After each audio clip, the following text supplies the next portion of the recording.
आणि या गावचे भूमिपुत्र आदरणीय यांनी जन्मून मध्ये उद्योग व्यवस्था केली, परंतु मोहनशेठ का जरी मुंबई स्थित आहे तरी पण गावामध्ये आणि वाडी वस्तीमध्ये काय करता येईल असा त्यांनी उपक्रम राबवून आज नेरवाडीच्या मुलांना ड्रेस असेल, शैक्षणिक साहित्य असेल, वह्या पुस्तक असेल, शैक्षणिक साहित्य हे त्यांच्या प्रेरणेनं आणि त्यांच्या आर्थिक याने वाटप होते. विद्यार्थी मित्र, खऱ्या आर्यम आवड साहेबांचं जर बघितलं तर तुमच्यासारखेच ते विद्यार्थी दशेतून ते आर्यम साहेब मुंबईपर्यंत पोहोचले, परंतु संपत भाऊंनी सांगितलं त्यांच्या कुटुंबामध्ये आम्हाला पण अनुभव किंवा साला नव्हते त्यावेळेस गोंडे आणि इथं ते तुमच्याप्रमाणेच विद्यार्थी दशामध्ये असताना त्यांचं मेंढर आणि हे वळण्याचं ते लहानपणी त्यांचं त्या मेंढर सुद्धा त्यांनी वळले, परंतु त्यांनी शैक्षणिक याची चिकाटी सोडली नाही. मॅडम, अतिशय आनंद होतोय की ते 10वीला इथं SSC बोर्डला पहिले आले आणि आज ठाण्यामध्ये त्यांच्या नावारूपाला आलेल्या ज्या संस्था आहेत, त्या कंपन्या आहेत, त्या खरोखर त्यांनी तिथं सुद्धा त्यांचं गुणवत्ता पूर्ण भारतामध्ये त्यांच्या गुणवत्तेला जोडणे. परंतु तुम्ही म्हटल्याप्रमाणे आणि संपत म्हटल्याप्रमाणे, मोहनशेठ म्हटल्याप्रमाणे का दान किती त्याच्यापेक्षा दातृत्ववान किती, दातृत्व देणारा कसा असावा.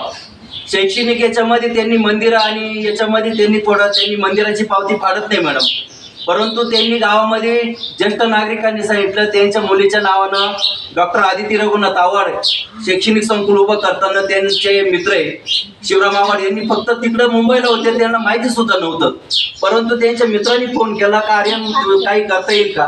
त्यांनी सांगितलं दापूर गावच्या ज्येष्ठ नागरिक जे बसले त्यांनी तो मला सांगा काय आहे ते. त्यांनी कुठल्याही प्रकारचा विलंब न लावता 2-3 दिवसांनी इथं आल्याने त्यांनी ते शैक्षणिक संकुल उभं केलं.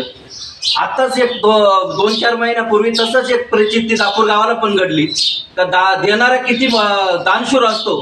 कारण जर एक कॉलेज उभं केलं असेल तर सर्व कसं बोलायचं आणि काय, परंतु त्यांनी सुद्धा त्या इमारतीसाठी होकार दिला म्हणजे त्यांचं किती उदार अंतकरण असेल.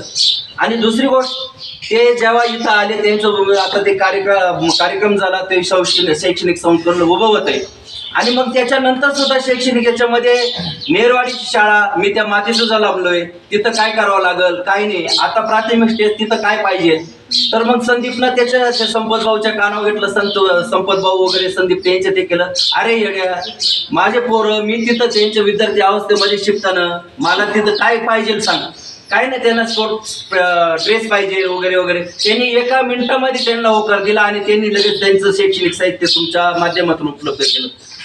असे दातृत्ववान जे माणसं आहे ते परमेश्वराला विनंती आहे का हे परमेश्वरा का तुम्ही या दातृत्ववान माणसाला अजून त्यांच्या हातून भारतभर असेच कार्य घडत राहो आणि तळागाळातील जे काही शैक्षणिक संकुल आहे, शैक्षणिक ज्या काही विद्यार्थ्यांच्या गरजा त्यांच्या हातून पुरवो. मी परत आर्यम आव्हाड साहेबांना आणि इथं उपस्थित सर्व जे मान्यवर यांचे आभार व्यक्त करतो. इथं या शैक्षणिक या साहित्य वितरण सोहळ्यासाठी आले कृष्णाभाऊ असन, सर्वच असन, मोहनशेठ असन, पोलीस पाटील असन, संपत भाऊ असन, मनोज गोगे असन,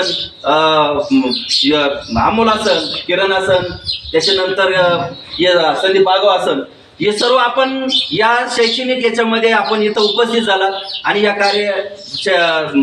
शैक्षणिक वितरण सोहळ्याला उपस्थित झाला. त्यांचा आभार मानतो आणि थांबतो. धन्यवाद.